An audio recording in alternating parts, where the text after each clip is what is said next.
queridos. Tá faltando os dois queridos, daqui a pouco estão chegando aí. E essa mesa, vocês estão convidados a participar também, tá? Então, eu vou jogar alguns assuntos na mesa, nós vamos ficar olhando um para a cara do outro aqui, e aí a gente pode compartilhar aqui as visões a respeito do tema. E quem quiser fazer alguma pergunta, a Valorosa está ali, né? Pode direcionar a pergunta para ela, ela vai passando aqui para a gente. Combinado? Então vamos lá. Eu quero jogar um assunto aqui, que a gente fala às vezes dessa questão da dicotomia, né? Da gente separar uma coisa da outra, aquilo que é sagrado, daquilo que é secular, né? A gente já aprendeu há muito tempo aqui na Valore que a gente tem essa... Somos um só, somos íntegros, né, naquilo que a gente faz. Aquilo que a gente faz é a extensão de quem a gente é.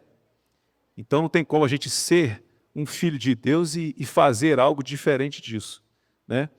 Então a gente vem falando disso, mas eu queria jogar aqui na mesa quando a gente vai para um outro extremo de misturar bastante as coisas e espiritualizar aquilo que deve ser algo prático de gestão no dia a dia.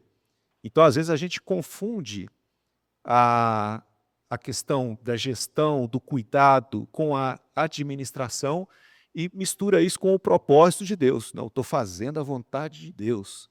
E negligencia vários pontos que são práticos, que são necessários a qualquer organização. Então, eu queria começar com o Márcio, que trouxe esse assunto, Márcio. Como é que, profissionalmente, você vê isso, né, as pessoas misturando, né? Fiz um negócio que é uma bênção, estou ajudando várias pessoas, aí você vai puxar o resultado do cara, o cara tá quebrando. Como é que você lida com isso? A gente quase não vê isso, né? Pelo contrário, a gente vê isso direto. O eu fui um dos que espiritualizei uns negócios, né, tá até compartilhando com algumas pessoas ali, e é comum, né, atendi recentemente um cliente, que ele falava: "Não, eu coopero com eu dou o dízimo certinho, eu coopero, eu abençoo", e o negócio dele, ele conduzia da forma que ele entendia. E, analisando os dados, ele estava de fato quebrado, né, ele estava insolvente. Mas ele falava assim: "Não, Deus tem um", aí o Thomas, falou aqui, né, "Deus não tem um compromisso com o seu negócio da forma que você acha que tem", né. Então, respondendo a sua pergunta, como que eu enxergo isso? Eu enxergo que falta uma clareza de fato do que realmente você é, identidade, e o que de fato Deus é, né. Essa clareza no no na pra condução dos negócios, ela é fundamental, porque o conduzir um negócio, fazer uma empresa prosperar, né, da forma errada, ela só vai te levar para longe daquilo que Deus tem para você. Se lá atrás o meu café tivesse prosperado, talvez eu não estaria aqui no Valore, porque ele estava me levando para longe daquilo que Deus que tinha para mim. Então foi maravilhoso o café não dando certo. Acho que dentro dessa dinâmica, né, parece que como empreendedor a gente vive esse ponto de tensão, né, entre a fé que precisa ser exercitada e uma gestão profissional do negócio em si, da condução do negócio. Para a gente parece que são duas coisas que não conversam, mas quando você vai para as escrituras, você vai ver que elas não apenas se conversam, como se complementam. Richard Foster, ele vai dizer assim no seu livro Celebração da Disciplina, que não há realidade interior sem uma expressão visível desta realidade. Ou seja, talvez o balanço da sua empresa revele mais sobre a sua espiritualidade do que você imagina.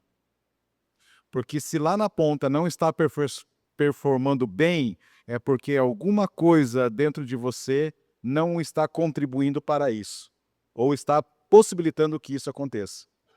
O Salmo 72, versículo 78, ou é o contrário, Salmo 78, versículo 72, Deus vai dizer assim, né, que ele escolheu Davi, e Davi foi um homem íntegro no pastoreio do povo de Deus. E quando ele fala do povo de Deus, é da nação. Então ele vai dizer assim que Davi pastoreou o reino de Israel com o coração íntegro, e ele conduziu o reino de Israel com mãos experientes. Então havia nele uma integridade e havia nele uma excelência. Então, integridade e excelência não se contrapõem, elas se complementam. Uma expressa a grandeza da outra. Eu vou colocar um pouco de pimenta na nossa conversa aqui. Fiquei aqui pensando, falo, não falo, mexo, não mexo. Mas eu vou começar contando a história de um amigo que me chamou muita atenção. Um amigo, pastor, profundo conhecedor das escrituras, um escritor. Num determinado momento ele fez um trabalho de mestrado sobre espiritualidade no ambiente corporativo. E como ele é pastor de uma grande igreja, uma pessoa da igreja dele lá, um empresário, um grande empresário da empresa dele, chamou ele e falou: "Ô pastor, que legal, o senhor fez um trabalho aí de mestrado, de espiritualidade no ambiente corporativo, então eu queria te convidar para fazer parte de um trabalho de espiritualidade lá na minha empresa." Ele falou assim: "Tô pronto, é esse mesmo. Como é que você acha que a gente deve fazer?"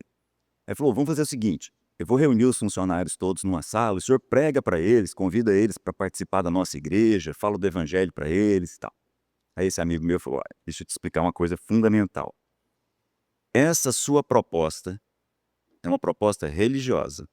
O meu trabalho é um trabalho de espiritualidade no ambiente corporativo." Aí ele: "Como assim?" Falou: "É isso. Se você quer pensar a espiritualidade no seu ambiente, nós vamos fazer o seguinte: nós vamos olhar lá na região onde a sua empresa está inserida e nós vamos avaliar qual que é o IDH dessa região, qual que é o índice de desenvolvimento dessa região e o que é que a sua empresa pode fazer para melhorar esses índices." Então o cara falou: "Mas isso é espiritualidade?" Então, isso é espiritualidade. E aí, quando nós percebemos isso, nós não avaliamos coisas do tipo: tem gente que espiritualiza. Não é que tem gente que espiritualiza, tem gente que torna as coisas religiosas. Porque para as pessoas que são espirituais, tudo é espiritual. Absolutamente nada é separado. A gente não separa uma coisa da outra. E aí nós temos que tomar um certo cuidado, bastante cuidado.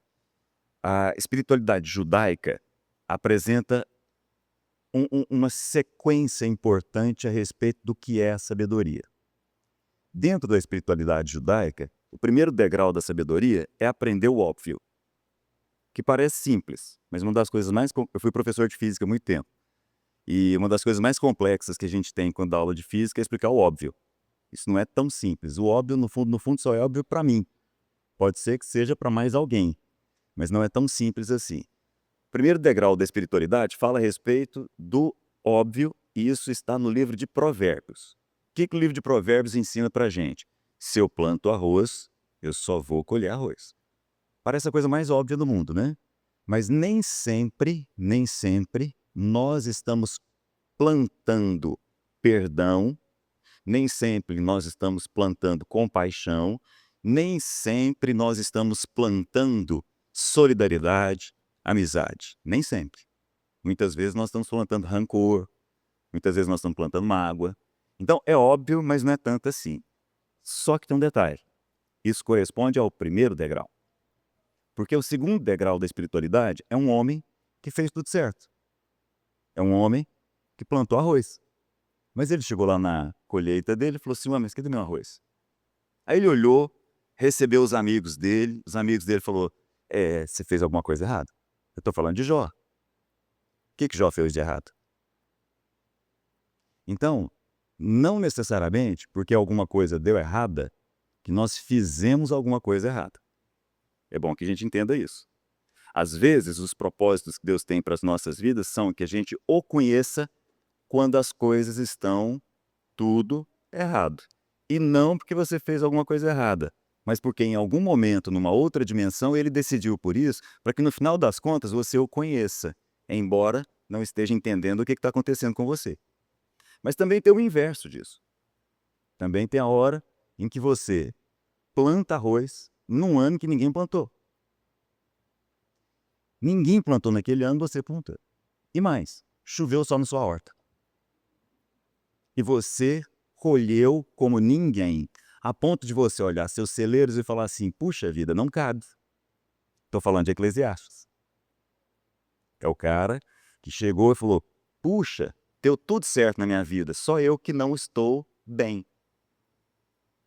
Entendam, nós aprendemos coisas que são práticas e nós vamos fazê-las da melhor maneira possível, mas isso não significa que dê tudo certo. E detalhe, se der tudo certo, não significa que eu sou a pessoa certa porque deu tudo certo. É bom que a gente esteja atento a isso. Agora, o que é fundamental é que para os espirituais, todas as coisas são espirituais. Não há uma separação. E aí eu tenho que trazer um testemunho. Eu comecei a minha fala no primeiro dia sem me apresentar, né? Porque eu parti do pressuposto que todo mundo me conhece, né? Dado a nossa história toda aqui. Mas a grande virada da minha história foi quando eu trabalho com construção civil, construção residencial. A grande virada na história da nossa empresa foi reunir uma mesa de pessoas das mais diversas áreas para pensar assim, qual seria o melhor projeto que nós poderíamos fazer juntos?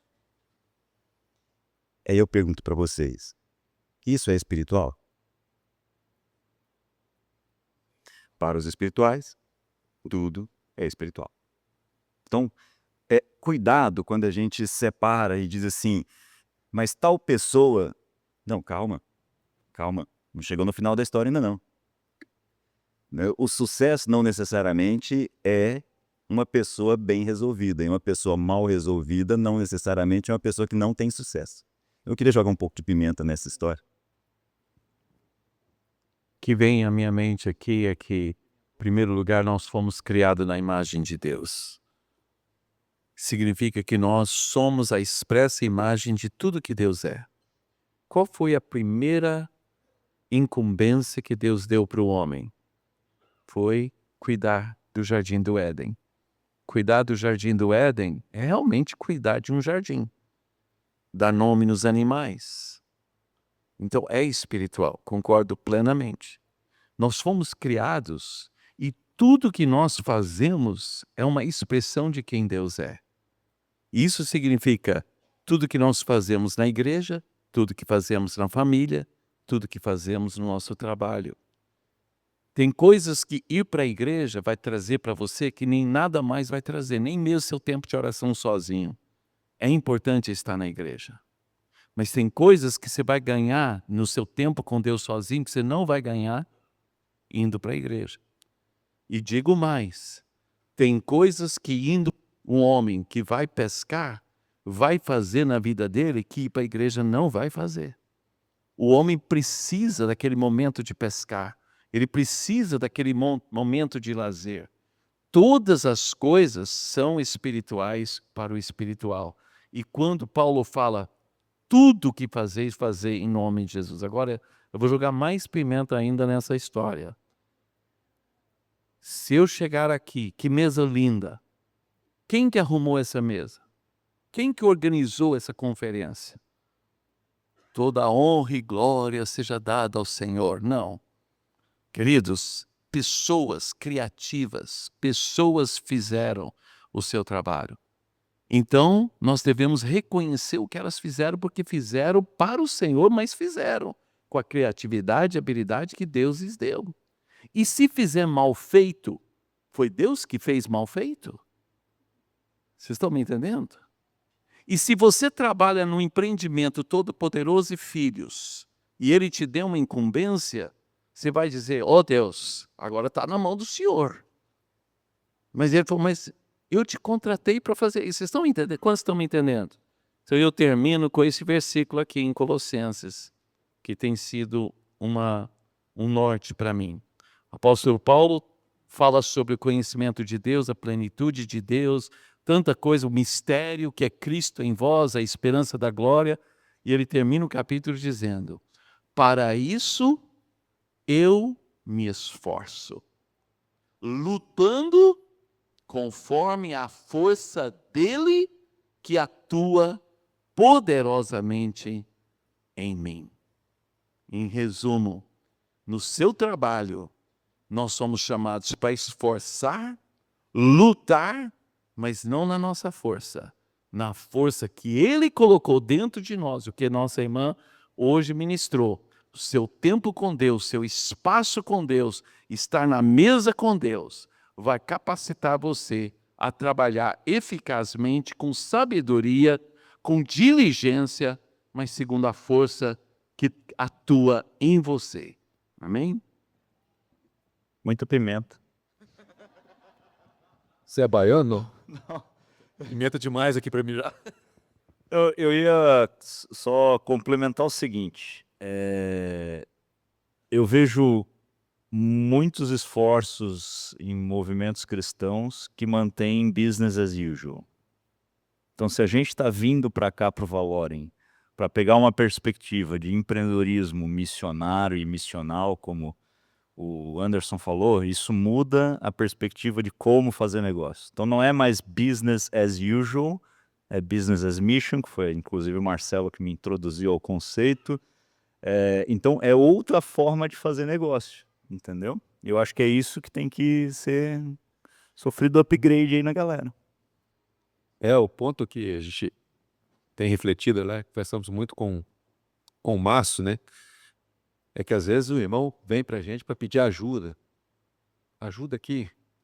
Quando fala ajuda aqui, o problema é financeiro, né? Que está doendo no bolso. E aí quando você vai olhar o problema, para ver a raiz do problema, às vezes a gente chega no coração. Teve um casal que a gente pagou para eles virem no congresso um tempo atrás. Amigos nossos desde muito tempo. E eles vieram, foram impactados, aí saíram daqui. Júnior, você podia dar uma força para a gente? Estão com problema. A gente foi lá. Com meia hora de conversa, eu vi que havia uma divisão entre o casal. Ele era funcionário da Garoto e deixou o emprego porque a esposa estava prosperando e ele foi ajudar a esposa. E aí começou o problema. Porque o marido, em vez de ajudar a esposa, na perspectiva dela, atrapalhava. Então, eles estavam divididos. E aí o problema foi refletir aonde?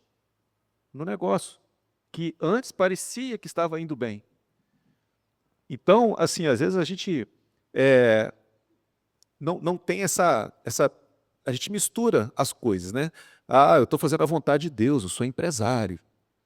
Né? Mas negligencia o como, né? A forma do coração, de como eu estou fazendo a coisa, mas também assim, a minha habilidade para construir um negócio com diligência, com zelo, para que ele prospere. Porque se o negócio não for sustentável, ele não serve para nada. Você vai fazer um negócio que ele vai dar prejuízo, você vai bancar isso como? Então, ele tem que ser sustentável. Acho que é um dos pilares do BAN, é que o negócio tem que ser sustentável. Então, a gente tem um propósito, nós somos chamados para participar de algo, mas a gente tem que saber o como. Né? Como a gente vai fazer, cuidando do coração, mas também sendo prático na questão de gestão, na questão do conselho, né? De buscar as melhores práticas. É uma pena que esse ano você não falou nada da New Week, né? Esse ano é bem legal conhecer o case da New Week aqui nesse aspecto. Bom, sejam bem-vindos à mesa. Estávamos sentindo falta de vocês. Então vamos começar com a Andréia. Vou fazer uma perguntinha para a Andréia. Andréia, uma pergunta que chegou aqui para te fazer. Você falou aqui dessa agitação que a gente vive. E para a gente sair da agitação, muitas vezes a gente tem que saber dizer não. Só que tem muita gente que tem muita dificuldade de dizer não. E eu queria que você falasse um pouquinho sobre isso. Tá. Eu vou contar uma história que eu contei ontem para as mulheres e que, quando eu ouvi, nunca mais eu esqueci. Porque, de fato, é algo muito difícil, mas a gente tem que pensar que toda vez que a gente não diz não para alguém, do outro lado existe alguém ou alguma coisa que fatalmente você está dizendo não. E muitas das vezes é pra gente, ou para aqueles que estão mais próximos de nós. E eu vi uma história quando, há muito tempo atrás, que tinha um pastor mais sênior, assim, que estava com um jovem pastor recém-casado ali, e ele, né, tinha ficado com ele para passar o dia, né, lá na cidade. E aí ele estava acompanhando toda a agitação daquele jovem pastor, cuidando da igreja e com a sua jovem esposa, e ele tinha entendido que naquele dia era aniversário de casamento do jovem casal. E aí tinha toda uma programação, um planejamento para ele jantar com aquela esposa dele. E aí o pastor sênior acompanhando tudo, e aí ele foi buscar a esposa no trabalho, e quando voltou, ela estava toda, tinha ido no salão e estava toda arrumada para aquele jantar. Eles iam para casa trocar de roupa e depois iam jantar. E no meio do caminho, o pastor jovem recebeu uma ligação de alguém da igreja com uma questão para resolver, e ele precisava resolver aquilo, e ele falou: "Não, tudo bem, irmão, então tá bom, eu tô indo, vou só deixar o pessoal em casa e eu tô indo resolver isso". E aí, chegou em casa, ele falou para a esposa: "Olha, infelizmente não vai dar para o nosso jantar, a gente faz isso outro dia". E a esposa, nitidamente, completamente contrariada, chateada, aborrecidíssima com aquela situação, entrou, né, subiu, e ele ficou com o pastor sênior ali na garagem, que estava acompanhando tudo. E aí ele olhou para o pastor sênior e falou assim: "Senhor vê, eu não sei falar não". E aí o pastor virou para ele e falou assim: "Não, você sabe". Ela entendeu direitinho. O não foi para ela. O não foi para ela. Então, nós precisamos cuidar naquela conversa de elencar as prioridades, de elencar aquilo que de fato é importante, o que eu estou, né, porque tem coisas que a gente acha que a gente não pode falar não. "Ah, mas ninguém vai saber resolver". Será mesmo? Ou será que eu, na minha arrogância, acho que ninguém vai dar conta? E aquele papo que a gente fez ontem com as mulheres, né, é a gente saber delegar, consciente de que pode ser que eles não saibam fazer exatamente como eu faria, mas quem disse que o jeito exatamente como eu faria é o certo, que exatamente o que eu faria é o melhor? Enfim, a gente precisa sair desse lugar de que somos, insubstituíveis, porque, né, não é real, e cuidar com os não que nós falamos, porque sempre do outro lado é um sim que a gente fala aqui, mas do outro lado tem alguém recebendo a negativa do nosso "não posso", "não vai dar certo", enfim. Alguém quer complementar aí? Não? Não, né? Palavra final. Não dá para pôr pimenta. É porque o nome dela é Bom Fim, né? Então o fim já foi bom. E porque eu sou a única mulher aqui na mesa, vocês não são nem louco de Bom Fim ali, acabou. E aprendeu lá, tem É. Eu queria fazer uma pergunta para o Cláudio, mais aberto na mesa aqui. Eu queria que você desse uma dica prática para todos nós sobre essa questão da mesa e de preservar esse tempo, porque a gente falou que é muito importante, que é um princípio e tal, mas a gente tem que acordar às vezes de madrugada, porque tem que ir para academia, porque o médico mandou, né? Porque tem horário para chegar na empresa. E a jornada, depois tem um filho que você tem que dar atenção, afinal de contas é pai, né? A esposa tem que falar as 40.000 palavras dela ainda, né? E como é que a gente faz isso? Aí a gente aprendeu com vocês, quando a gente esteve lá em Goiânia, o tal do nanogrupo, né? Não tem um negócio assim? Então eu queria que você desse uma dica prática para a gente, como é que a gente pode viver isso. Mas eu vou dar uma dica de uma objetividade prática assim espantosa. Qual é a dica para isso? Simples. Agenda. Você agenda o encontro. Você não espera o momento, você não espera o espírito, você não espera a atmosfera ser a favor. Então nós marcamos, nós agendamos. Então nós temos uma agenda. Se nós montamos um conselho, se nós nos juntamos e montamos um conselho, nós temos a agenda de encontro. Se der errado, nós não nos encontramos, mas o certo é que a gente se encontre. E não o contrário. Porque nós estamos deixando as coisas caminhar como se der certo a gente encontra. Não. Se der errado, nós não Vamos encontramos. marcar qualquer dia aí? Não vai dar certo. Então, é muito simples, é óbvio, é o primeiro degrau da sabedoria. Agenda. Como o Paulo comentou, né? Foi o Paulo, não, foi Bonfim comentou sobre o Cronos e o Kairos, não foi o Paulo mesmo, né? Então, Cronos, marca coloca no relógio, então nós vamos marcar no relógio. Então, falando do nanogrupo, né? Uma das coisas fundamentais no primeiro degrau da sabedoria, que está lá no livro de Provérbios, em diversos momentos, é a respeito de uma vida em conselho. Uma vida em conselho. Isso é uma dica prática e é espiritual, porque uma coisa não é dissociada da outra. Não é porque é prático, não é espiritual, não é espiritual, não é prático. Não, nada disso. Então, a vida em conselho é fundamental. E conselho tem agenda. Então, nós agendamos encontros. Então, na época, eu me lembro de comentar com você, e aí eu agora vou até completar o testemunho, de 4 amigos que agendaram. Isso está indo agora para 10 anos. 10 anos, os mesmos 4. Eles têm uma agenda todos os sábados pela manhã, um café da manhã. É evidente que nem sempre dá certo. Claro, mas a agenda está lá. Já aconteceu de ter um, ele liga para todo mundo, fala, beleza, manda uma mensagem para todo mundo, vai embora. Às vezes dá 2, muitas vezes os 4, na maior parte das vezes os 4. E aí, ao longo desses 10 anos, eles viveram muita coisa. Filhos lidando com homossexualismo, casamentos que balançaram violentamente e quase acabaram, empresas que tiveram altos e baixos, mas a agenda deles estava lá. E aí a realidade da mesa e a espiritualidade desse momento estava lá marcante. Veja, por onde eu comecei? Bem simples. Qual que é a dica prática? A agenda. Põe na agenda. E isso passa a ser algo no seu Cronos, né?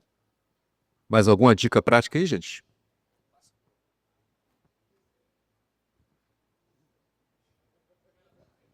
Vamos ver. Bom fim. Eu escrevi um negócio aqui sobre isso, mais ou menos assim, né? A urgência tem pressa, a prioridade, paciência. A urgência exige remediar o mal, o perigo e até mesmo o risco de morte, enquanto a prioridade tem caráter preventivo e é para proporcionar qualidade de vida. A prioridade é o que está em primeiro lugar, aquilo que é antes de tudo, como fundamento de uma construção. E aí nós vamos ver essa relação de prioridade e urgência.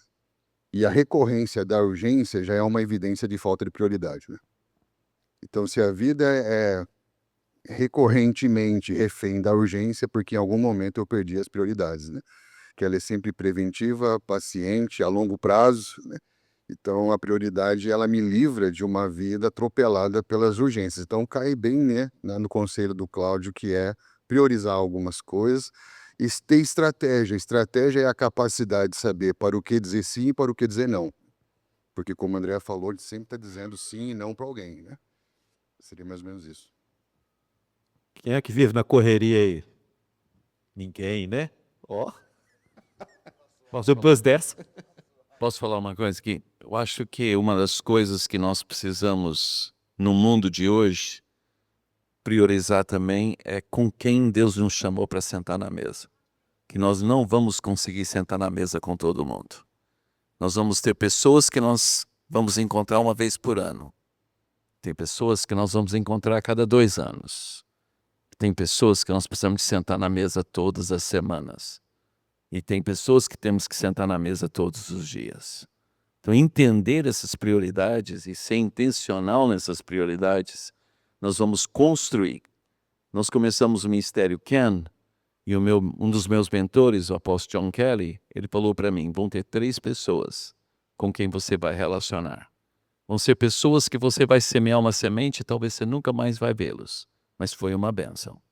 Vão ter pessoas que você vai abençoar ocasionalmente, talvez uma vez por ano, e vão ser abençoados. Mas tem umas pessoas, saiba quais são as pessoas que vão fazer aliança e vão andar. Então, acredite, nas nossas vidas, nos nossos círculos de influência, entender que nós não somos chamados para salvar o mundo inteiro. Nós não somos chamados para ser a solução. Talvez numa conferência como essa, você foi usado por Deus para mudar a vida de alguém não significa que você vai discipular aquela pessoa dali para frente. Jogando pimenta, então, né? Quais são esses critérios para a gente escolher essas pessoas para estar próximo ali? Essa do nanogrupo ali. Você já respondeu.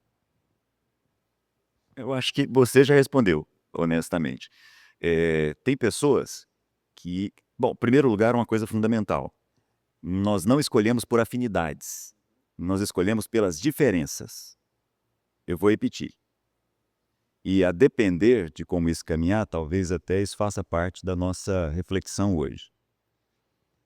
Nós tendemos a escolher as pessoas que nós gostamos. E aí nós não exercitamos o amor. Eu vou repetir. Uma coisa é gostar de pessoas. Outra coisa completamente diferente é amar as pessoas. Nós temos a impressão, nós temos a ingenuidade de pensar que o contrário do amor é o ódio. O contrário do amor, a ausência do amor, é o medo. E o medo passa por pessoas que são diferentes de nós. Mas é exatamente na convivência, na relação com pessoas diferentes de nós, que nós ganhamos em maturidade e em profundidade em relação à vida. E encontramos os caminhos que Deus tem para nós. É nas diferenças que nós deixamos de ser pessoas indiferentes. Quando nós só tratamos com pessoas iguais, nós não produzimos fluxo nas nossas relações. Então, a escolha não é uma escolha em função das pessoas que eu gosto. A escolha tem a ver com pedir a Deus sensibilidade para simplesmente perceber as pessoas que Deus já trouxe para a mesa junto com a gente. Essa é uma habilidade que nós vamos ter que desenvolver buscando em Deus percepção. Mas, aproveitando a sua colocação, tem pessoas que vão passar na nossa mesa e vão estar à mesa junto com a gente, nós vamos estar à mesa com elas muitas vezes. Tem pessoas que vai ser uma vez por ano. Pessoas que vão ser 2 anos, quem sabe, né? São mesas diferentes em momentos diferentes, né? Eu acho que você terminou justamente com essa palavra, momentos. Tem pessoas que são chamadas para andar conosco por um tempo. Há uma estação específica e depois ela diminui, outros intensifica. Mas eu creio que a escolha sempre é do Senhor. Eu tenho procurado realmente ser sensível a Deus. Eu tenho percebido que na minha vida, e eu acho que cada um tem um critério diferente, você percebe como Deus fala com você. Tem pessoas claramente que eu não estou procurando. E claramente, cada vez que aquela pessoa procura, algo no meu coração testifica, eu preciso responder, eu preciso corresponder. E aquele elo começa a se tornar uma aliança. Tem pessoas que você percebe claramente, graças a Deus não é ninguém aqui, tá? Ninguém está nessa classe. Mas por onde eu já andei em alguns lugares, tem sanguessugas. São pessoas que só quer puxar. E você sente aquilo puxando, tirando e nunca resolvendo o problema. Mas você percebe, você vai abençoar, você não vai ser indiferente, né? E aquilo você vai liberar uma palavra. Então, Deus vai te indicar. Às vezes eu e minha esposa a gente conversa. Puxa, Deus nos chamou para intensificar o relacionamento com essa pessoa. Esses dias mesmo, né? O Eduardo e a Elaine, né? Eduardo levou a esposa e a filha, passaram alguns dias lá em casa, depois a esposa e a filha foram embora. Eduardo continuou lá em casa. Você percebe que era algo que Deus havia planejado, não era nós. Então, é uma escolha que vem do Senhor, é uma coisa que a gente quer e deixa Deus fazer porque Ele vai deixar bem claro. Queria reforçar esse ponto do Cláudio aí sobre a diversidade da mesa, né, e as diferenças, pelo seguinte: no design, uma das coisas mais importantes que a gente tem para a construção da criatividade é o repertório. Porque Deus é o criador, porque Ele tinha um repertório infinito, então Ele pôde criar todo o céu e toda a terra, né? E o que é legal de conversar com a IA é que o repertório da IA é gigantesco, baseado no nosso conhecimento. Ela fala de tudo com você, né? Um repertório infinito dentro da limitação que ela tem ali, né? E eu acho que a gente, cristão, estou me colocando nessa, a gente costuma reforçar aquilo que a gente gosta. Em geral, no mundo, mas também no mundo cristão. Aconteceu recentemente, o pastor Erwin McManus, de uma igreja em Los Angeles chamada Mosaic, ele tem livros incríveis, é um dos pastores que mais fala de criatividade nos Estados Unidos. Ele falou no podcast dele assim: eu acho um absurdo que pessoas com 20 anos de igreja chegam na minha igreja e falam assim: como é que é o programa de discipulado da sua igreja? Eu olho para elas e falo assim: discipulado é para quem começou, você tinha que estar discipulando. Como que você vai fazer discipulado na minha igreja? E isso gerou um mega burburinho, né, lá nos Estados Unidos. Ele perdeu vários seguidores por causa disso.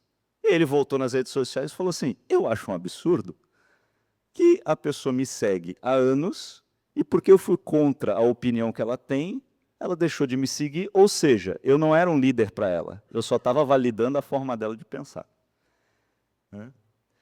E aí, eu acho que seria incrível ter um evento no Brasil que reuniria o Anderson, o Ed René, o Caio Fábio, o André Valadão E essa mesa vai ser. e todo mundo na mesma mesa, entendeu? Porque isso ia trazer diversidade de pensamento. E ia fazer a gente encontrar o valor na diferença um do outro. Só que provavelmente esse evento, até pela risada de vocês, já nasceu fracassado. Entendeu? Porque vários deles não iam topar, estar na mesma mesa com aquele outro, e provavelmente ninguém ia vir. Porque quem ia vir ia querer ver aquele que gosta. Então, só vai no evento do Caio Fábio ou do André Valadão quem gosta daquilo. E eu acho que a gente devia muito abrir a nossa cabeça para escutar diferentes repertórios. Isso faz uma diferença gigante na nossa criatividade, na forma como a gente enxerga o mundo, na empatia que a gente tem pelos outros, entendeu? Eu acho que seria bem interessante essa atualização de software aí. Eu quero te dizer, Harold, que eu já fiz isso. E foi uma das experiências mais difíceis da minha vida. Foi um almoço extremamente... Eu saí de lá suando frio. Mas provocou uma conferência, porque eu coloquei na mesa, eu fiquei sabendo que estavam na mesma cidade realizando... Eu esqueci do Nicodemos, desculpa. Pois é. Nós lá em Brasília fizemos uma conferência, eu soube que 2 líderes totalmente opostos, que não gostavam um do outro, tinham chamado pessoas que eu conhecia, e eu aproveitei e chamei eles todos com um almoço. E aquele almoço, o poder da mesa, porque muitas dessas diferenças é porque nunca senta na mesa. Você só vê a pessoa na rede social, você não conhece ela. Você conhece os pensamentos que ela publica lá. Mas quando sentamos na mesa, aquele ambiente... Depois nós tivemos, 2 anos depois, uma mesma mesa onde estávamos rindo e no fim eles falaram assim: é isso que nós queremos. E eram pessoas que não se aguentavam. Então, orem para que isso aconteça. Foi algo que Deus fez na minha vida, eu aproveitei a oportunidade, deu certo. Fizemos já 2 summit apostólicos em Brasília, onde pessoas bem opostas agora já estão participando. E eu falei: Deus, agora está com o Senhor. Mas realmente, eu acho que você está instigando algo que tem que acontecer. Mas é Deus que tem que fazer. Eu vou, se me permite a sua colocação, eu acho muito apropriado, eu vou contar uma história verídica citando os nomes que eu sei que eu posso citar. O primeiro deles é de um amigo muito próximo, que é o Paulo Júnior. Paulo Júnior foi convidado para fazer uma live com o deputado Nicolas. É deputado, né? É deputado. Primeira coisa que Paulo Júnior fez, ele chamou o conselho. Paulo Júnior é pastor da minha igreja, né? Porque tem 2 Paulo Borges Júnior, né? Ele é o mais velho, né? Vamos dizer assim. E aí, Sal da terra. Sal da Terra. Ele ligou para o conselho, chamou o conselho. Conselho, o que vocês acham? A voz do conselho foi: um deputado federal está te chamando para uma conversa. Muito bem. Então, ele foi. Ele não foi da cabeça dele. Muito bem. Aí ele foi.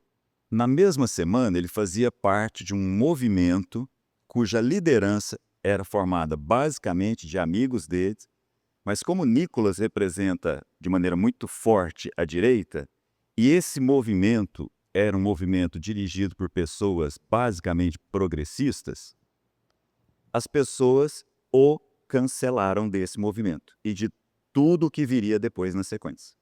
Tudo, absolutamente tudo. Aí ele ligou para um amigo dele. Abrindo um parêntese aqui, alguém viu essa live do Paulo Júnior com o Nicolas? Viu? Ele começa dizendo o seguinte, depois vejam, ele começa dizendo o seguinte, estou aqui, o senhor me convocou, estou aqui, mas eu queria dizer o seguinte, ao lado de Jesus haviam 2 ladrões, uma à direita e uma à esquerda. Detalhe, um deles se arrependeu. Qual foi? A Bíblia não fala, pode procurar. Quem respondeu de direita está falando muito a respeito de si. Cuidado. Quem respondeu de esquerda está falando muito a respeito de si. A Bíblia não diz. A Bíblia diz que tem um ladrão à esquerda e um à direita. A diferença entre os dois não é quem está à direita e quem está à esquerda. Qual é a diferença entre os dois? É que um deles se arrependeu. Esse foi o início da live. E a conversa foi longe, bem longe. Foi tão longe que ela terminou e o Nicolas tirou ela do ar. É bom que vocês saibam disso. Muito bem. Os amigos do Paulo Júnior o cancelaram de todos os eventos da sequência. Aí ele ligou para um amigo dele, eu não vou citar o nome. Amigo nosso. Meu amigo. E aí? Falou, não, você foi longe, você não devia ter ido lá. Por que não devia ter ido lá? Não, ele representa a direita. Eu sei que ele representa. E daí? Não, agora você se associou a ele. Qual foi a mesa que Jesus foi convidado para ir e não foi? Me cita uma, por favor. Me cita uma mesa que Jesus foi convidado para ir e não foi. Muito bem. Aí ele perguntou para o amigo dele assim, tá bom, ok, mas você ouviu ou você assistiu? Aí a resposta dele foi a seguinte, aproveitando sua fala, a resposta dele foi a seguinte, não vi e não vou ver porque eu quero me considerar isento.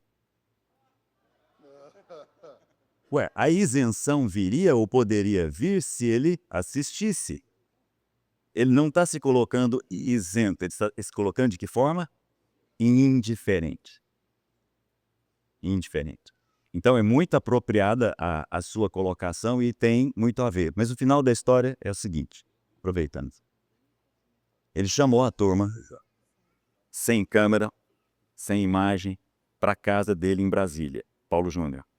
E à mesa colocaram pão, queijo e vinho. E as relações foram todas elas restabelecidas. De gente, inclusive, que não conversava há muito, não vou citar os nomes, mas líderes importantes do Brasil evangélico de hoje, sentados à mesa, compartilhando vinho, foram colocando as suas questões e foram conversando uns com os outros e verificando o seguinte, a mesa é o lugar aonde as nossas pobrezas e riquezas são colocadas em cima da mesa e nós nos abençoamos uns aos outros. É esse o lugar da mesa. E é esse o lugar que nós não devemos fugir dele. Ao fugir dele, nós fugimos de quem nós somos. É bom que a gente entenda isso. Eu acho muito importante essa provocação, né, do Harriet, porque ela mostra um pouco da nossa fé algorítmica, né? Aquela coisa de que eu me relaciono com quem concorda comigo e isso fortalece as bolhas evangelicais, né? E aí a gente acaba incoerentemente sendo contra as ideologias pós-modernas, mas pensando a partir do mesmo paradigma. Porque as ideologias roubaram da teologia o termo diversidade. Só que a diversidade dentro da pós-modernidade, ela trabalha a partir da uniformidade. Então, o discurso da diversidade hoje funciona a partir do momento que você pensa igual. Então, já não é uma diversidade teologicamente correta. E a gente pensa do mesmo jeito. E aí a gente vai perceber que esses termos são teológicos. E nós vamos ver que a própria Trindade é assim, é uma unidade que a partir de uma diversidade encontra complementariedade que confirma a sua unidade. O que é a diversidade? É quando cada um entende a sua singularidade. Então, Paulo Júnior ele é tão seguro da singularidade dele que ele consegue encontrar voz na diversidade. Então, quem é que teme a diversidade? Quem não tem consciência da sua singularidade. Então, Jesus ele tinha tanta consciência da sua singularidade que ele consegue lidar com a diversidade que é complementar. Então, a falta de uma verdadeira diversidade é sinônimo de fraqueza. Fraqueza moral, fraqueza de consciência, fraqueza de valores, fraqueza de convicção, de fé, de princípios. E a polarização do pensamento reforça a ideia de nós contra eles, né? E aí isso reforça uma apologética de que eu tenho que vencer o outro, de que eu tenho que anular o outro, que eu tenho que mostrar a fraqueza do outro. E não é esse o discurso de Pedro, e nesse caso a filosofia, que eu acho que ela é extremamente importante no momento que nós estamos vivendo, Kierkegaard ele vai dizer a importância de eu ter uma tese, o Herd provavelmente vai ter a antítese da minha tese, ele é o cara que vai questionar a minha tese, e aí eu vou ouvir a antítese dele e criar uma síntese. Ou seja, o pensamento diferente não é contra mim, mas melhora a minha própria ideia. A Andrea trabalhou muitos anos, como ela disse aqui, numa instituição inglesa, e ela me contava as histórias, eu achava muito engraçado, porque os ingleses vinham para as reuniões, davam aqueles feedbacks brutais, saíam, tomavam café como se nada tivesse acontecendo, e os brasileiros ficavam chorando na sala, né? Por quê? Porque o latino de sangue quente tem aquela ideia de que falou diferente de mim, falou contra mim. E nem sempre a fala que é diferente da minha é contra a minha pessoa. Então a gente leva muito para o pessoal, e Paulo fala, né, que as minhas armas não são carnais, ou seja, eu não vou levar para o lado pessoal a resistência que vocês criaram contra mim, mas as minhas armas são espirituais. Eu vou me comportar como um homem maduro e vou lidar com essa diferença de forma madura. Então, acho que isso leva o jogo para outro nível, não só na esfera evangelical, mas também na esfera dos negócios. E o Herd também tocou num outro assunto muito importante que eu acho legal trazer para a mesa, que é a temática do discipulado. A mesa é um lugar de discipulado, e o Júnior falou de sustentabilidade. E a sustentabilidade ela não é apenas no sentido da lucratividade, mas também, um mentor disse para mim uma vez, você ensina a muitos, mas se reproduz em poucos. Se você morre hoje, com quem ficou o que você estudou, o que você ensinou? Isso é legado, é continuidade, e isso é mesa, né? Então, isso fala de intencionalidade também num processo sucessório, num processo de perpetuar um legado, de futuro, de encontrar, como Paulo dá um conselho fantástico, né? Ele fala, procura homens fiéis e idôneos, capazes ou com potencial de transmitir a mesma coisa que você sabe, ensinou para ele a outros, né? Então, isso é muito interessante, essa intencionalidade no sentido de você perpetuar um conhecimento, um legado, principalmente um ponto que precisa ser tocado nesses encontros é a questão do Deus transgeracional, que o Deus é o Deus de Abraão, Isaac e Jacó. Então essa preocupação com os jovens, com o legado, com abrir espaço para eles e fazer com que eles possam encontrar espaço entre nós, isso é o futuro. Isso é a grande sacada para a gente poder pavimentar um caminho para que a gente possa aumentar o nosso nível de influência e de relevância também, né? Que é mesa, né? Bom demais. Estou amando essa mesa aqui, viu? Que privilégio.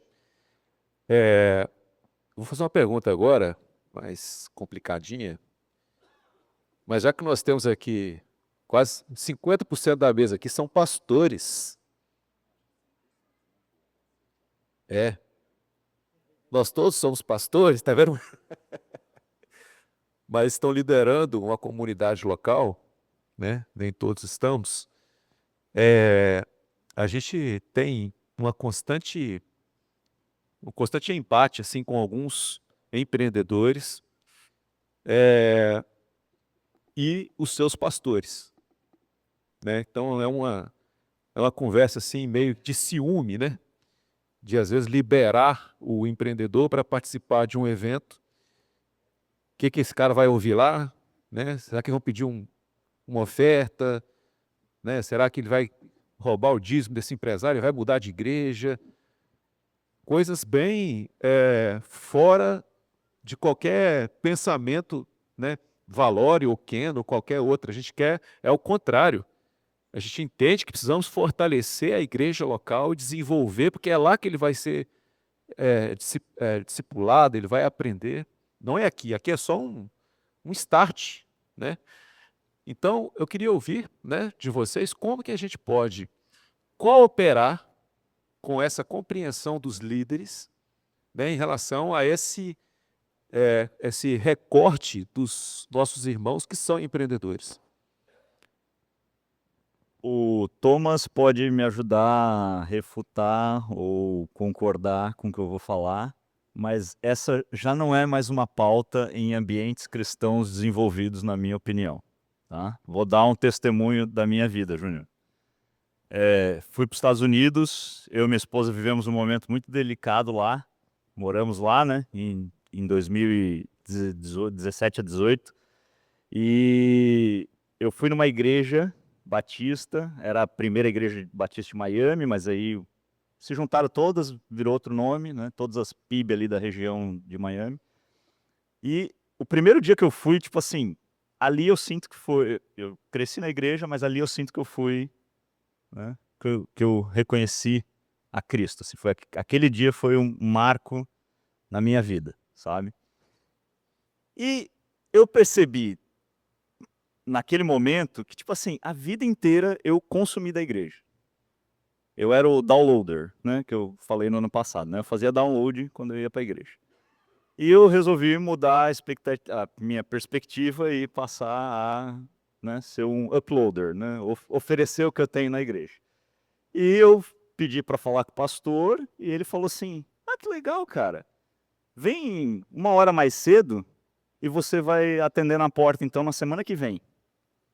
Pô, segunda semana de igreja, né? Eu já acho que isso mostra um nível de maturidade da igreja muito maior do que eu costumo ver, pelo menos aqui no Brasil. Aí, na segunda semana eu cheguei, botei a camiseta, fiquei na porta, e eu passei a ficar na porta, fazer parte do pequeno grupo, aí levei minha esposa num luau que a gente fez na praia lá e tal. E a minha esposa, vendo aquele movimento em mim, ela pegou e achou uma plaquinha um dia numa calçada em Miami, Igreja Brasileira. Ela falou: "Amor, descobri uma igreja brasileira, gostaria de ir, toda terça-feira à noite." Beleza. O que eu fazia? Domingo, eu ia na igreja batista americana, servia lá, participava do pequeno grupo. Terça-feira eu ia na igreja batista, na igreja brasileira com a minha esposa. E aí, um dia ela olhou para mim, foi um dos dias mais emocionantes da minha vida, falou: "Hoje eu preciso chegar mais cedo porque eu vou começar o curso de batismo." E lá ela se batizou. Foi um dos momentos mais brilhantes da minha história, na brasileira. E aí, eu já estava servindo na igreja americana, falei para ela: "Eu acho que a gente deveria se oferecer para servir na igreja brasileira." E aí a gente começou a servir na igreja brasileira. Um dia, um pastor da igreja brasileira falou assim: "Um dia nós vamos te tirar de lá, da igreja americana. Nós vamos te tirar de lá." Tipo assim, eu ia ficar 100% para a igreja brasileira, né? Como se isso fosse necessário, entendeu? E como se eu não estivesse lá para servir a Cristo. Tanto faz o lugar, entendeu? E eu estava lá para apoiar minha esposa, né? Fazer ela fazer esse movimento que eu demorei tipo 15 anos para fazer, de ser né, de oferecer alguma coisa para a igreja. Então, quando eu escuto esse tipo de coisa, que eu sei que é a realidade daqui, Júnior, eu acho que é uma coisa assim muito ultrapassada. Eu nem sei, tipo, eu só estou trazendo o histórico, porque eu nem sei como trabalhar a mentalidade de alguém que pensa assim, entendeu? Tipo, eu só estou expondo isso, sabe? E que assim, é uma coisa que lá na igreja americana que eu vivi, tipo, não é uma pauta, entendeu? Tipo, nunca foi cogitado essa possibilidade. Até porque eu nem precisei fazer um treinamento para servir na igreja, que é o que eu vejo como padrão aqui. Eu simplesmente cheguei lá, botei a camiseta, copiei o meu colega do lado. Porque eu acho que eles também têm uma percepção de maturidade do adulto, né? Você é adulto, você, né, não precisa te dar chupeta a vida inteira, entendeu?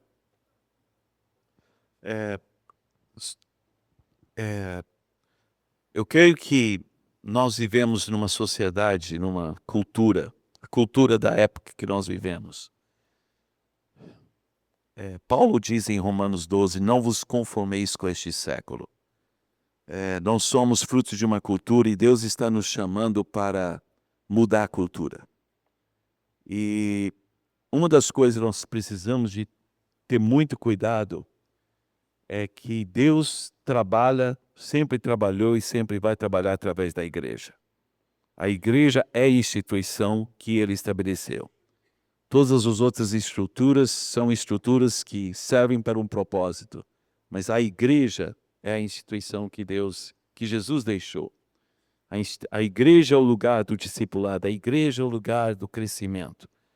E a gente concorda realmente que existe uma dificuldade na mentalidade de pastores, de líderes, mas são a igreja de Jesus. E quem vai ter que mudar isso é o Espírito Santo, e nós vamos fazer o nosso trabalho de buscar levar a palavra de Deus e semear uma visão diferente. O Ken, quando nós começamos o ministério em 2022, idealizamos que seria para empresários. Hoje, se você me perguntar quem é o nosso público primário do Ken, pastores e líderes. Porque Deus nos falou que quem tem que trabalhar com o empresário é a igreja. E nós vamos trabalhar com os pastores. Nós vamos trabalhar semeando uma visão. Nós temos igrejas hoje que o propósito deles é salvar as pessoas para ir para o céu. Não tem nada na igreja que ensina a pessoa como conduzir sua empresa. Isso está errado. Então, o que nós vamos fazer? Bater nos pastores? Não. Nós vamos nos ajuntar aos pastores. Nós vamos chegar junto com os pastores. E o Ken, hoje, a gente tem um propósito, nós chamamos o programa, que inclusive foi inaugurado quinta-feira agora. Enquanto eu estava aqui ouvindo a palavra do pastor Cláudio, eu coloquei o meu no mute, eu já sabia o que eles estavam falando, mas estava passando o lançamento ao live do nosso programa Master Builders, que é um programa para qualquer pastor, qualquer líder que quer saber como ter um núcleo de empresários com visão do reino dentro da igreja. Nós estamos ali para auxiliar. Nós não vamos colocar, você não vai fazer um grupo Ken na sua igreja.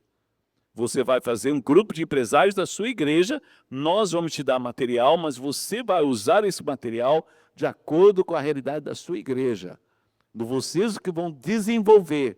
E aí nós vamos oferecer uma plataforma para que os empresários possam fazer. Então, eu creio que nós precisamos de manter essa visão. Eu concordo que existe uma mentalidade, às vezes, difícil, mas o que nós vamos fazer? Vamos chegar do lado do pastor, vamos abraçar o pastor, vamos ajudar o pastor, vamos trabalhar e Deus vai fazer essa transformação. Se alguém quiser, pastores, líderes que quiserem participar desse programa, eu tenho aqui o QR Code, eu tenho aqui o programa, eu tenho aqui o lançamento, 40 minutos de um vídeo que vai mostrar tudo o que pode acontecer na sua igreja, porque eu creio, como o Júnior falou, este é o mover de Deus que vai realmente trazer mudança de cultura, mas tem que ser através da igreja. Me procura, eu te passo o QR Code e você pode saber como prosseguir.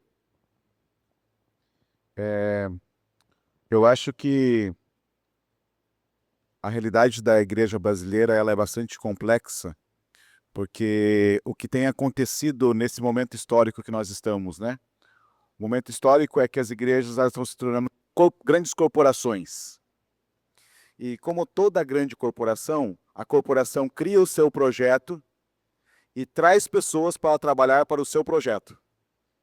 Então, a igreja ela monta os seus programas e ela insere as pessoas nos seus programas.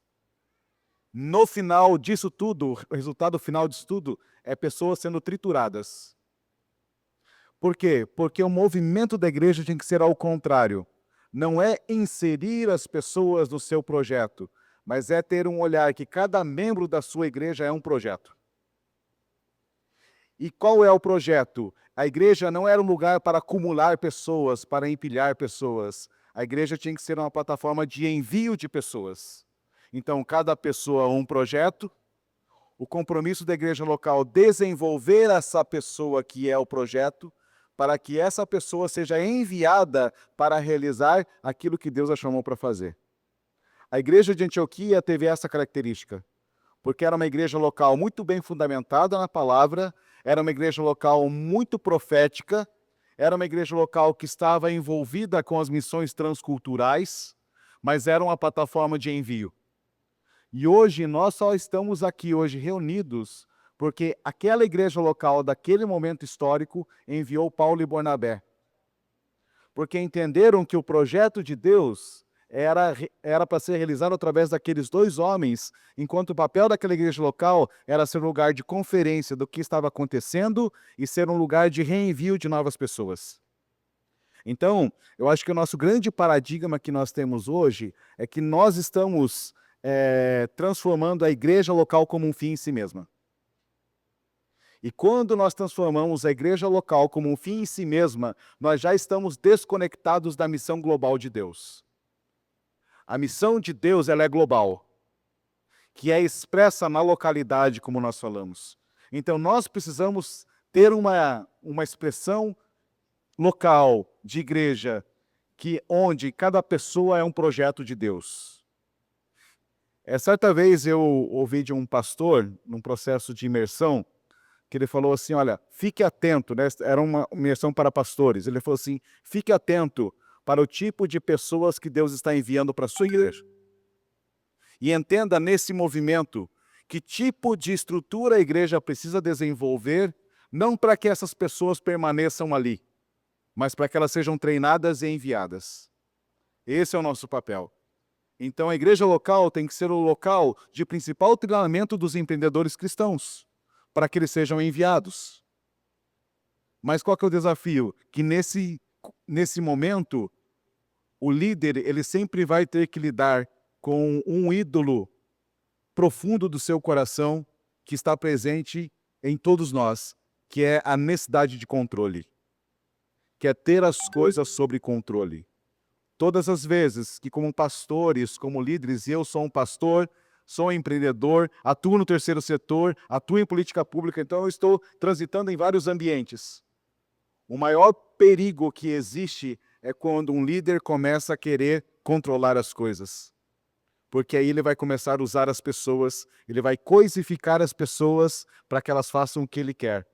Sendo que o nosso papel como pastores ou como líderes empresariais é olhar para cada indivíduo e discernir no Senhor essa pessoa que nasceu para fazer isso. Então eu vou dedicar a minha vida para que ela possa ser preparada para esse momento. Então nosso papel como pastores que podem estar aqui, que estão a essa mesa, é entender que cada pessoa é um projeto único de Deus. Ô, Júnior, rapidinho. Vou ser rapidinho mesmo. Acho que precisamos estar atento à motivação dos relacionamentos, às expectativas que nós criamos nos relacionamentos. Acho que para começar é aí. Sabe por quê? Porque quando a gente está com a motivação correta, não tem barreira, não tem divisão, não tem limitação para o mover de Deus. Agora, quando a gente está com a motivação errada, com a expectativa errada, tudo que vem depois é consequência dessa primeira atitude, entendeu? Gente, lembrei de uma frase que eu ia falar no começo que eu esqueci, que não é uma frase minha, mas é do Dag. Eu ouvi essa frase do Dag num momento na casa dele, numa imersão que a gente teve lá, e a frase dele era mais ou menos assim: homens livres são um perigo para qualquer tipo de sistema. Se tiver bom humor, então. Se ele tiver bom humor, então é pior. O que eu quero dizer com isso, né?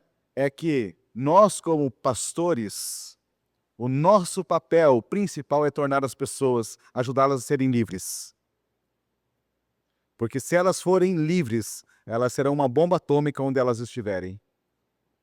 Porque elas não vão estar presas a nada, nem a um lado, nem ao outro, nem ao centro, nada. Ela não está presa a nada, mas ela está livre para exatamente falar aquilo que precisa ser falado.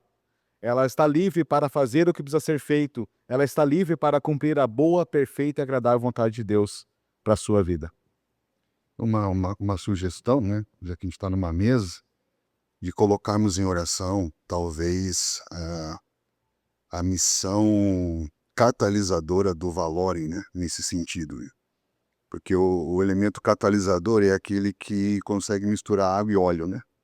Então são coisas que naturalmente não se encontrariam, não se relacionariam, propor à mesa, né? Então, assim como eu sei que vocês fizeram uma iniciativa de juntar todas as lideranças de todos os movimentos de empreendedorismo no Brasil, quem sabe não ter um encontro desse, mas só com pastores, né? Até para essa questão da conscientização de que é um movimento de reino, né? Eu falando como pastor de igreja local, e concordo plenamente com o que o Marcelo falou, porque hoje né, nós temos 10.000 membros, né? Então, e se pensa uma estrutura autônoma, ou seja, eu preciso alimentar uma estrutura, um fluxo que funcione para que eu não precise de outra, né? E às vezes você não consegue perceber esse ecossistema, essa visão de reino, e a minha igreja é meu mundo, né? E o reino de Deus se torna igreja. A igreja não é o reino de Deus, a igreja é o agente do reino de Deus na terra, mas não é o reino de Deus. E durante muitos anos, o empresário ou dono de negócios era a galinha de ovos de ouro da igreja, né? E há essa atenção especial, né? E aí, quando se vem essa virada, né? Tem uma profecia que eu queria ler aqui com os irmãos, que eu cheguei até ela dentro das agências missionárias, que fala sobre uma quarta onda. A quarta onda de missões modernas irá envolver pessoas de todas as idades, nacionalidades, alcançando o mundo todo, usando tecnologias criativas, abordagens relacionais e todas as esferas da vida, em cada cristão sendo missional. Então, há uma expectativa de um cumprimento de uma última onda de missões globais por meio da criatividade, dos negócios, do empreendedorismo. E o empresário que era, até muito tempo atrás, quem segurava a corda, tem protagonismo nesse avanço da expansão do reino. Então, minha proposta era pensar talvez uma agenda, talvez esse programa aí do Ken, alguma coisa assim, que consiga estreitar. Por quê? Diabo vem de diabolos, que é calúnia, engano, e as relações, elas se perdem pelos ruídos, e os ruídos se dão na distância. Então, se semeia a dúvida, a suspeita na distância. Então, quando você aproxima, você elimina espaço para que se semeie a dúvida. E aí você não dá espaço para Satanás, que é a inimizade. A inimizade é a separação das relações por meio do semear a dúvida, a suspeita. Então, se há hoje uma suspeita dos pastores para com os movimentos de missões, de empreendedorismo, a proposta talvez seria a Valorem ser um catalisador nesse cenário nacional, propondo uma mesa, sentando com lideranças pastorais, assim como vocês fizeram com as lideranças dos movimentos, né? Fica aí uma sugestão, falando como um pastor, né? Falando como um pastor de igreja local. Esse movimento que o Bonfim está falando, a gente, junto com o Thomas, né? A gente reuniu lá em São Paulo 22 movimentos ligados ao empreendedorismo cristão do Brasil e fora do Brasil, né? E a gente fez uma conta lá, acho que representávamos ali 100 e poucos mil empreendedores que estão ligados a esses movimentos. Fizemos uma soma lá, né? Tal, isso tudo. E aí, no final desse encontro, fizemos uma dinâmica de separar em grupos, né? Foram 4 grupos assim de oração e de levantar quais são os principais desafios que esses ministérios encontram. E aí depois vamos apresentar para todos o resultado desses grupos. E, para nossa surpresa, a resposta foi a mesma. A dificuldade no relacionamento com as lideranças. Essa questão religiosa que separa. E aí a gente começou a orar, ok, Deus, então a igreja é sua, né? Nós não temos capacidade para quebrar isso, mas ele tem. Então, é um desafio. Nós falamos isso para o Thomas, né? Assim, eles têm esse chamado bem específico para lidar com os pastores, né? E a gente quer apoiá-los, né? E temos caminhado junto nessa direção aí, entendendo que é necessário mesmo. Bom, o papo está tão bom aqui, mas nós temos algumas perguntas que chegaram Fui convidado para o congresso por um amigo evangélico e, apesar de não frequentar uma igreja evangélica, me sentia em casa e estou levando muitos princípios para aplicar no meu empreendimento. Posso participar da mentoria da Valorem também? Com certeza. Já entrou no grupo aí? É só entrar no grupo. Exato. Segunda-feira vai. Nessa segunda agora é a segunda-feira que não tem, mas na próxima é a cada 15 dias, segunda-feira às 8 horas da noite. Estamos lá pelo Zoom, né, na mesa, nossa mesa virtual. Agendada, tá? Segunda-feira sim, segunda-feira não. Acho que seria importante ressaltar que esse movimento de empreendedorismo cristão não é movimento de empreendedorismo evangélico. É movimento de empreendedorismo cristão. Sim. Inclusive, nós vamos ver pessoas que não eram cristãos, entendendo os princípios cristãos e querendo viver segundo os princípios cristãos. Isso é só até deixando claro, né, que a Valorem ela não é uma denominação, tá, gente? Não existe aqui a Igreja Valorem, né? Nós somos uma associação de empreendedores cristãos. E às vezes eu falo isso porque às vezes a gente se depara com isso, mas esse é da igreja de fulano? Se for, não vou. Desse jeito. Então, assim, isso tem uma vantagem, né? Nós temos aqui pessoas de várias denominações, ou que não estão frequentando nenhuma denominação, mas que querem conhecer o Senhor. E a gente está aqui para conectar pessoas com o propósito de Deus. Essa é a nossa função número 1 aqui. Então, assim, tem essa vantagem que a gente não tem essas barreiras denominacionais. Nós estamos aqui ensinando doutrina para ninguém, né? Você vai na sua igreja local lá, vai ter a sua escola dominical, o seu discipulado.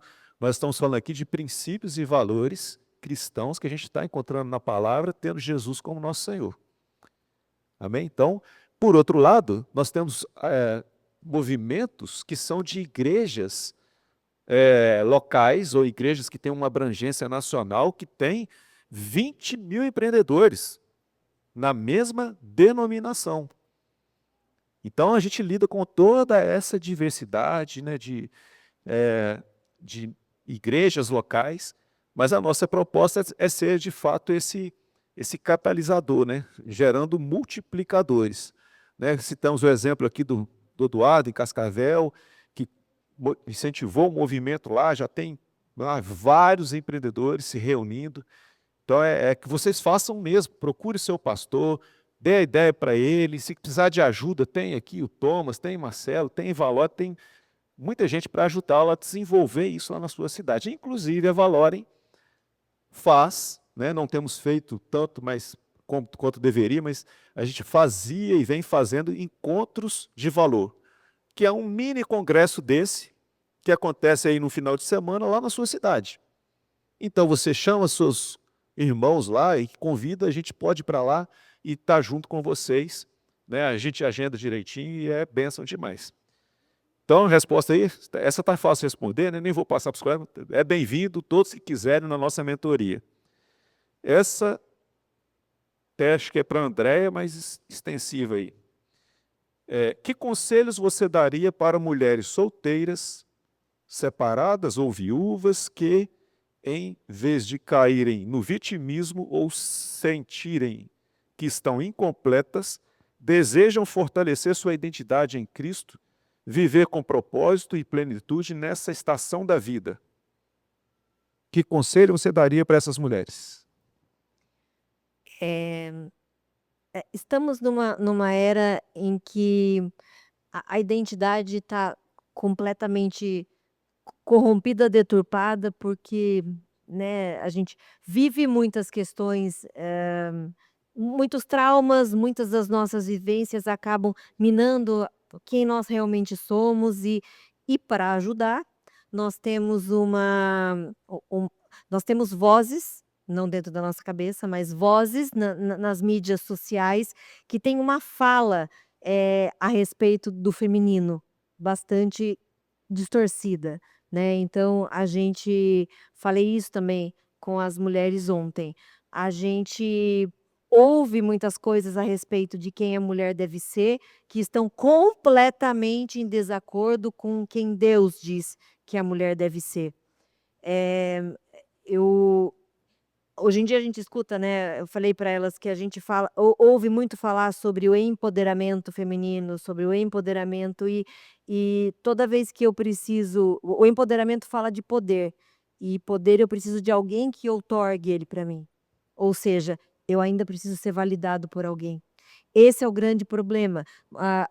As mulheres têm, uma necessidade muitas vezes camuflada, de que elas precisam ser validadas por pessoas e isso mina a identidade. Então, a minha dica aí, independente se é solteira, se não é, eu sempre falo para todas as mulheres, a gente escuta muito: "Ai, porque o homem que sustenta", e "Ai, porque a mulher tem que trabalhar, tem que ser independente". Assim, eu trabalho acho que desde que eu tinha 16 anos, mas eu quero sim um homem que me sustente, tá bom? Eu quero sim que me dê presente, eu quero sim que me paparique, eu quero sim que faça as coisas para mim, mas isso não significa que eu dependo disso para ser validada, para saber quem eu de fato sou. Se não vier, tudo bem. Se eu tiver que trabalhar para isso, tudo bem também. Se eu não tiver essa pessoa que me valide, eu não preciso dele para dizer quem eu sou. Eu não preciso do Anderson para dizer quem eu sou. Eu sei quem Deus diz que eu sou. Quero que me paparique, quero que me dê presente, quero que, se eu puder não precisar trabalhar, tá tudo certo, fica a dica aí. Mas, né, fica a dica aí.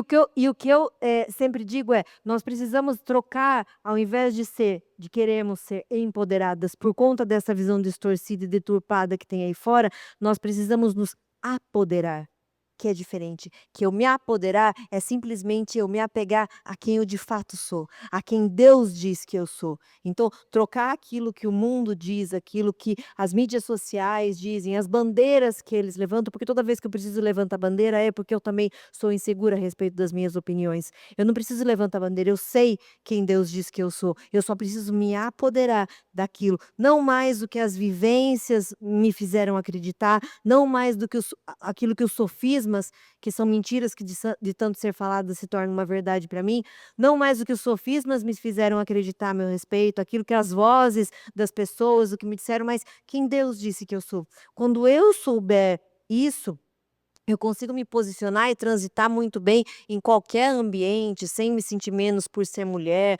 sem me sentir menos por ser solteira ou por ser divorciada. Isso são situações da vida que não me diminuem, não tiram o valor que eu tenho. Eu só preciso saber quem eu sou. Eu só preciso me apoderar da minha verdadeira identidade, não aquela que foi construída no meio das vivências. Claro, aquilo que eu vivi me construiu, fez eu chegar até aqui, mas eu posso escolher o que eu faço com tudo aquilo que eu vivi. Legal? Mais alguém? Não? Tivemos um bom fim, então. Muito obrigado aqui aos nossos queridos. Já a gente está caminhando para o final do congresso. Quero aproveitar essa oportunidade para agradecer demais, né, o empenho de vocês de estar com a gente aqui, de ter dito não para as outras agendas, para priorizar essa aqui. Creio que todos nós somos muito enriquecidos, mais uma vez, pelo depósito que Deus colocou na vida de cada um. Tá bom? Então, se eu não tiver oportunidade de falar aí ainda hoje com vocês, fica o nosso agradecimento em nome da Valore, tá bom? Obrigadão, aplausos aqui para ele.